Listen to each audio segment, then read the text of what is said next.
नमस्कार साथियों। मैं प्रवीण कुमार खरे एक बार पुनः आपके बीच सोशल मीडिया के माध्यम से उपस्थित हुआ हूँ। साथियों, जैसा कि हम जानते हैं कि आज 20 अगस्त है और आज ही के दिन 20 अगस्त 1944 को हमारे देश के पूर्व प्रधानमंत्री स्वर्गीय श्री राजीव गांधी जी का जन्म मुंबई में हुआ था। साथियों, जैसा कि हम सभी जानते हैं कि हमारे देश ने हमेशा दूरदर्शिता के साथ प्रगति की ओर कदम बढ़ाया है। सैकड़ों साल गुलामी की दास्तां के बाद आज़ादी के बाद भारत देश के प्रथम प्रधानमंत्री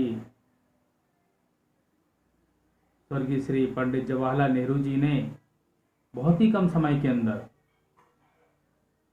अपने देश में जिस तरीके से आधुनिक स्तर के कार्यों को अंजाम दिया, चाहे वो बांध बनाने की प्रक्रिया हो, चाहे वो आईआईटी जैसे कॉलेज हों, इंजीनियरिंग कॉलेज हों, चाहे वो स्वास्थ्य के क्षेत्र में एम्स स्तरीय के विद्यालयों की स्थापना की नींव रखने की बात हो। ऐसे दूरदर्शी कामों से पंडित श्री जवाहरलाल नेहरू जी ने भारत देश की प्रगति के संदर्भ में समूचे देश में एक संदेश दिया कि भारत देश गुलामी की दास्तां के बाद अपने पैरों पर खड़ा होकर समूचे विश्व के अंदर कंधे से कंधे मिलाकर अपनी मजबूती का उदाहरण प्रस्तुत करेगा। इसके बाद हमारे दूसरे प्रधानमंत्री स्वर्गीय श्री लाल बहादुर शास्त्री जी ने भारत देश की गति और प्रगति को आगे बढ़ाते हुए जब प्रधानमंत्री पद का दायित्व संभाला तो उन्होंने आंतरिक एवं बाह्य सुरक्षा के साथ साथ सबसे महत्वपूर्ण विषय भारत देश के अंदर भारत के किसान और भारत के सीमा पर काम कर रहे जवान के विषय में भी सोचा।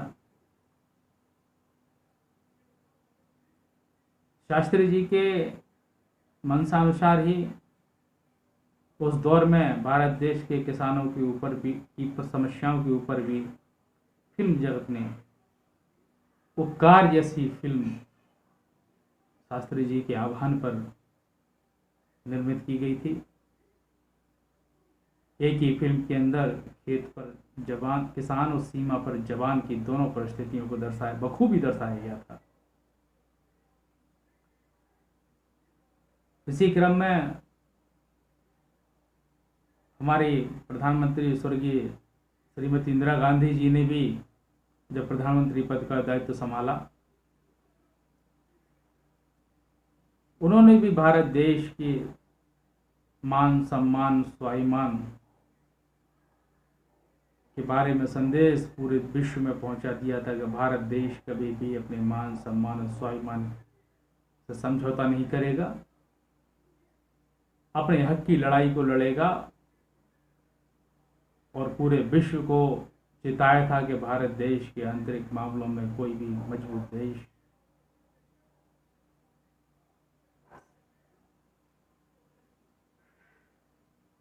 आंतरिक पहल करने की कोशिश ना करे।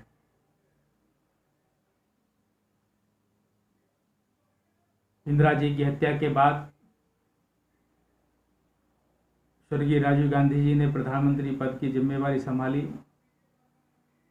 बहुत सी चुनौतियां सामने थीं, राजनीतिक अनुभव भी उतना नहीं था, लेकिन फिर भी उन्होंने बड़ी संजीदगी के साथ भारत देश को आगे गति देने का काम किया एवं समूचे विश्व को संदेश दिया कि भारत देश प्रत्येक क्षेत्र के अंदर नए आयाम गढ़ेगा और ऐसा ही हुआ। साथियों, आज बात यहीं ख़त्म नहीं हो जाती, क्योंकि आज 20 अगस्त है, आज उनका जन्मदिवस है, 76वीं वर्षगांठ है। इस अवसर पर हम उन्हें याद कर रहे हैं। स्वर्गीय राजीव गांधी जी को श्रद्धा सुमन अर्पित करते हुए उनके कुछ महत्वपूर्ण कार्यों के बारे में उल्लेख करना चाहूँगा। राजीव गांधी सदा याद किए जाएंगे, चाहे वो वोट करने की आयु को घटाने का मामला हो, चाहे दूरसंचार क्रांति का मामला हो, चाहे कंप्यूटर युग का मामला हो, चाहे एनपीई की घोषणा की बात हो, या फिर नवोदय विद्यालय जैसे स्तरीय की शिक्षा के क्षेत्र में एक क्रांतिकारी शुरुआत की बात हो। साथियों, जैसा कि हम जानते हैं कि हम पहले मताधिकार 21 साल की उम्र में किया करते थे।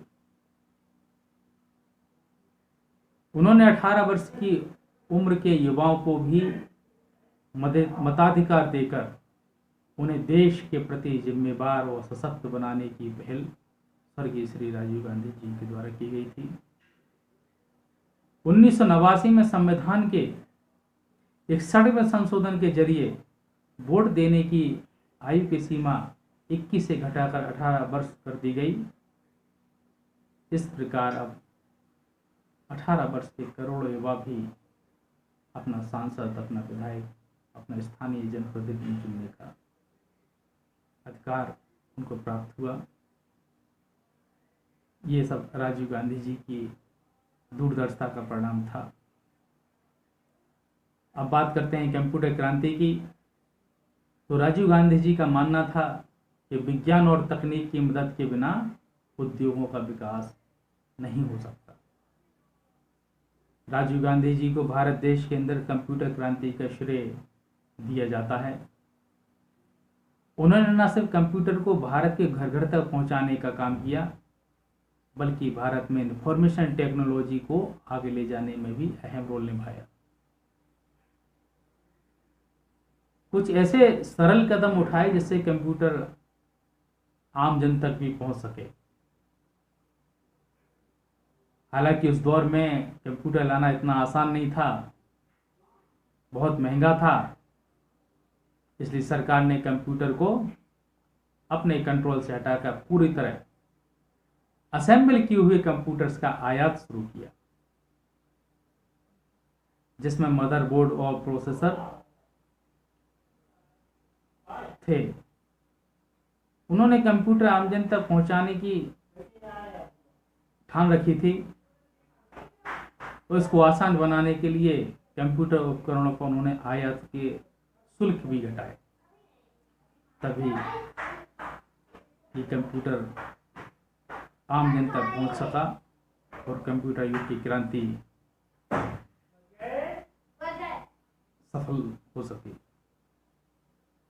अगर अब पंचायती राज व्यवस्था की बात करें तो पंचायती राज व्यवस्था की नींव रखने का श्रेय भी उन्हें ही जाता है।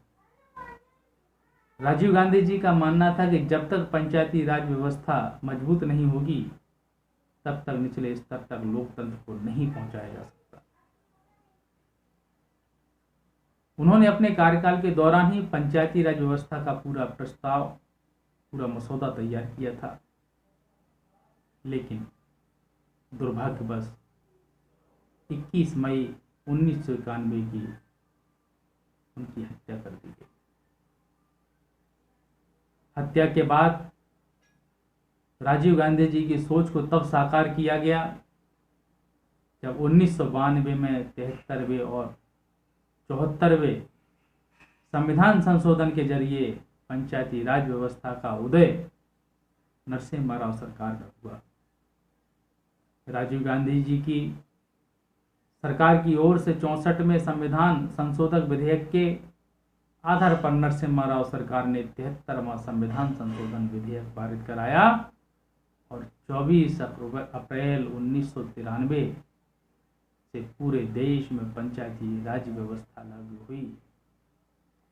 इस व्यवस्था का मकसद केवल सिर्फ सत्ता का विकेंद्रीकरण था।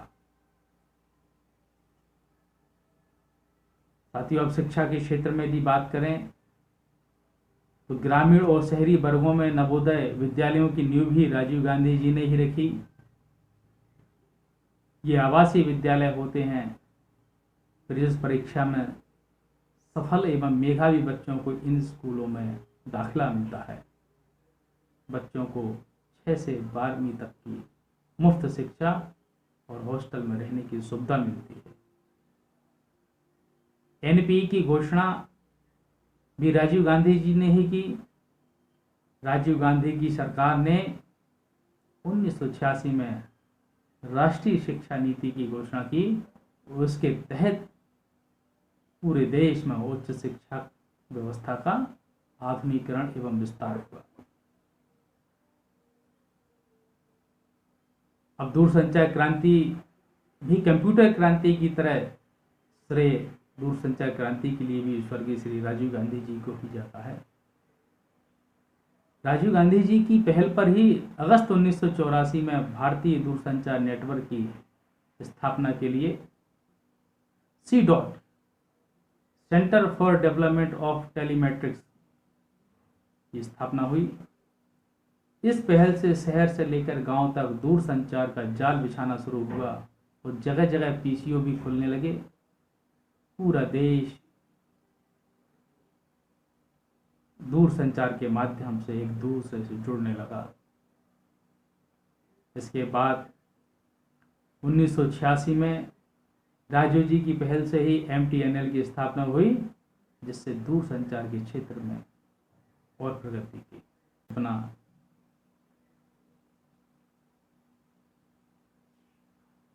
साथियों, ऐसे थे राजीव गांधी जी।